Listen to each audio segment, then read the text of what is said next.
Learn English with scary stories. B2 level audio book. You'll hear two creepy tales, the story of Skottets ghost under the mysterious head.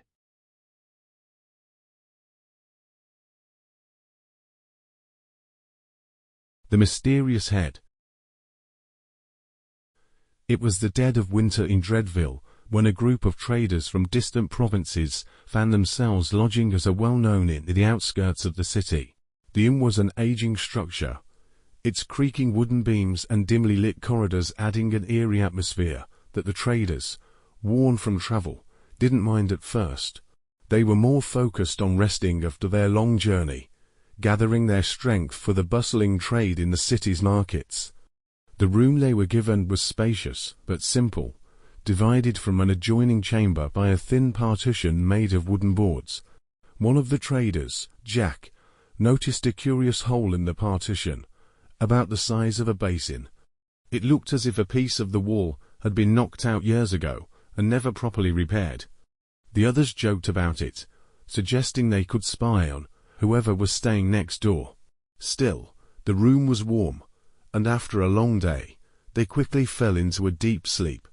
As the night wore on, a cold wind began to sweep through the inn, rattling the shutters and creating an unsettling atmosphere.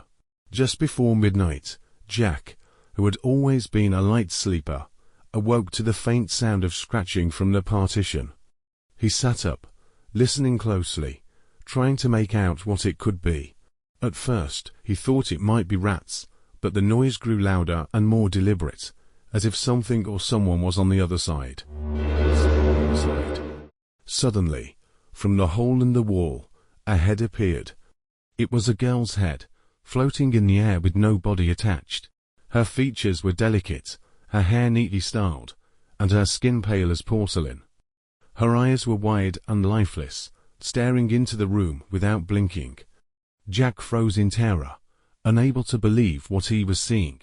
The head hovered there for a few moments before an arm, pale as polished jade, slid into view through the opening, reaching toward him. In a panic, Jack shouted, waking the other traders. They sat up, startled by his cries, only to witness the same horrifying sight. The head withdrew as quickly as it had appeared, leaving behind a profound silence. What was that?" stammered one of the traders, his voice trembling. "Devils," whispered another.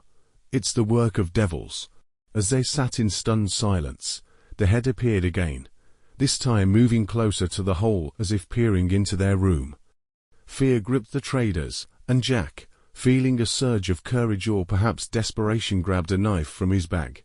"We can't just sit here and wait for it to come through," he said, his voice shaking. "I'll stop it." Creeping up to the partition, Jack positioned himself beneath the hole, knife in hand, waiting for the head to appear once more. The others watched in fearful anticipation, their hearts pounding in their chests. Moments later, the head floated back into view, its eyes seeming to gleam in the dim light. Without hesitation, Jack lunged forward and slashed at the apparition. To his horror, the blade connected, and the head was severed from the neck, blood spurting from the gaping wound and splattering across the floor and walls. The traders screamed in unison as the headless body of the girl collapsed behind the partition, unseen but unmistakably real. They stumbled out of the room, drenched in terror and confusion, and rushed to find the innkeeper. The innkeeper, a man named Mr.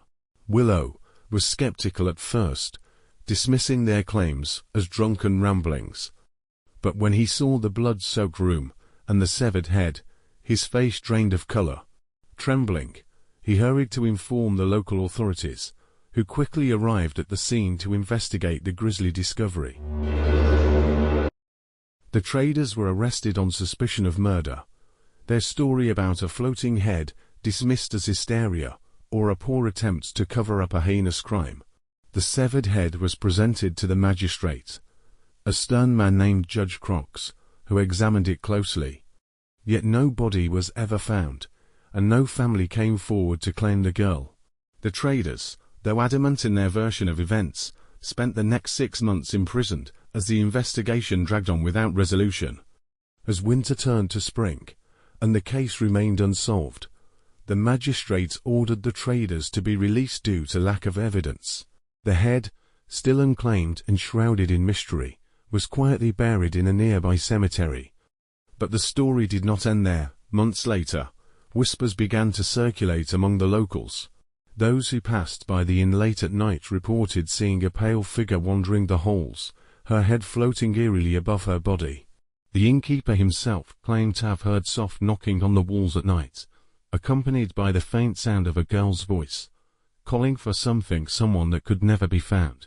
Rumor spread that the girl was a restless spirit, trapped between worlds, seeking revenge or closure for her untimely death.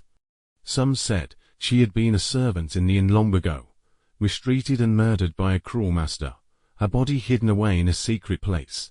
Others believed she had died in a tragic accident, her soul unable to rest because her remains had been desecrated. As for the traders, they left Dreadville as soon as they were freed, vowing never to speak of the incident again.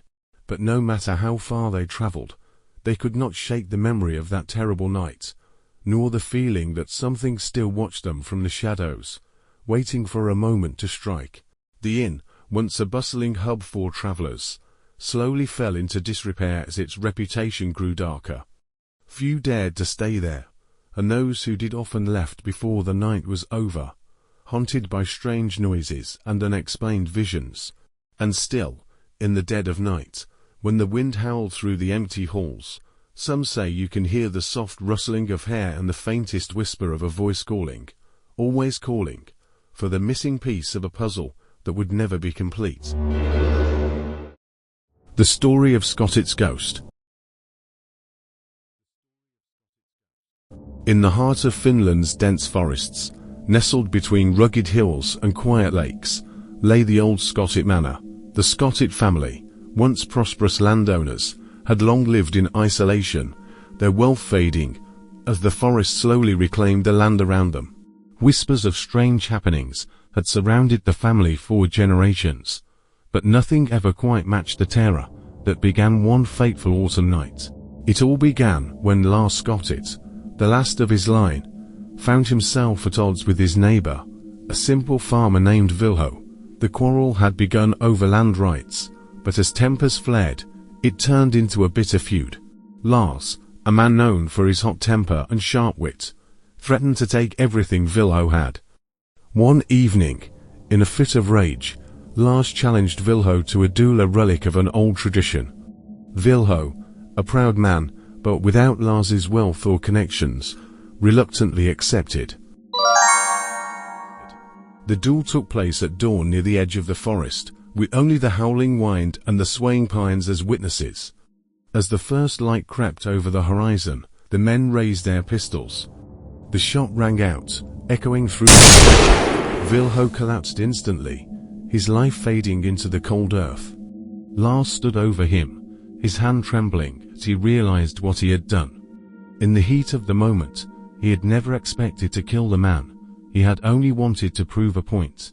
Consumed by guilt, Lars fled the scene, leaving Vilho's body to be discovered by his heartbroken wife and son. In the months that followed, Lars's life became unbearable. Though no one ever accused him of murder, duels were still considered honorable by some. The guilt gnawed at him day and night. Soon, strange occurrences began to plague the manor. At night, Lars would hear footsteps echoing through the halls, the creaking of floorboards as if someone unseen was pacing outside his door. Evening, as the first snow of winter dusted the ground, Lars awoke to the sound of knocking. It was a slow, deliberate knock, as if someone was tapping on the old wooden door to the manor. When he opened it, there was no one there, only the faint outline of footsteps in the snow leading away into the forest.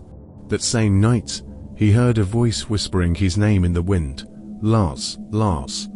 The villagers, aware of the duel, began to gossip that Vilho's spirit had returned. They claimed that his ghost wandered the forest at night, seeking justice for his untimely death.